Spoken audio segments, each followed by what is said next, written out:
During the 1930s, disaster struck the southwestern Great Plains region of the United States. Poor soil conservation practices and poor weather conditions added to the existing misery of the Great Depression and started the worst weather conditions in American history.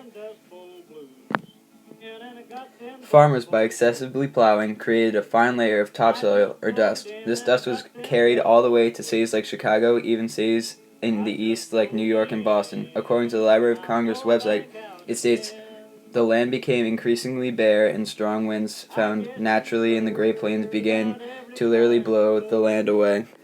This dust, combined with very strong winds, up to 80 miles per hour, created many severe dust storms. The winds in these storms were strong enough to knock a man down. There was no place that the dust and dirt didn't go.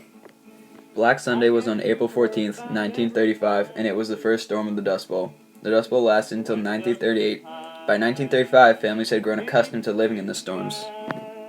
They were used to sleeping with cloths over their noses, mouths, and eyes to protect them from the dust. Families would wet towels and clothes and bunch them up around window frames and under doors to try to stop the dust from getting into their homes. None of these things helped very much.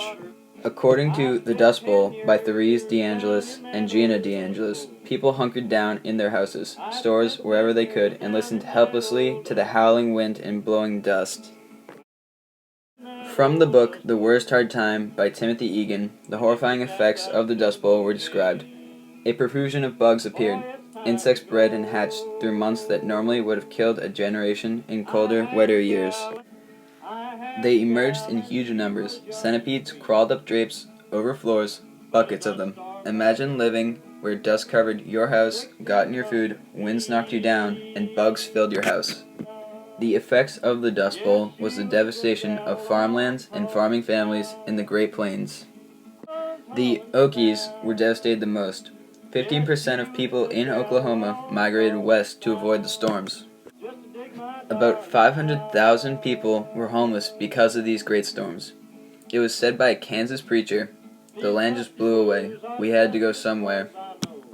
These times were hard on so many, and avoiding the storms were extremely hard because there was nowhere to go. According to the PBS website, the Dust Bowl exodus was the largest migration in American history. By 1940, 2.5 million Americans had moved out of the Plains states. This migration left the states in a drought and severely unpopulated. One monster storm hit the East Coast while the Great Plains region was dealing with them all the time. On May 11, 1934, a massive dust storm covered the eastern cities for 5 hours. Important landmarks such as the Statue of Liberty and the United States Capitol were covered in dirt from the western plains.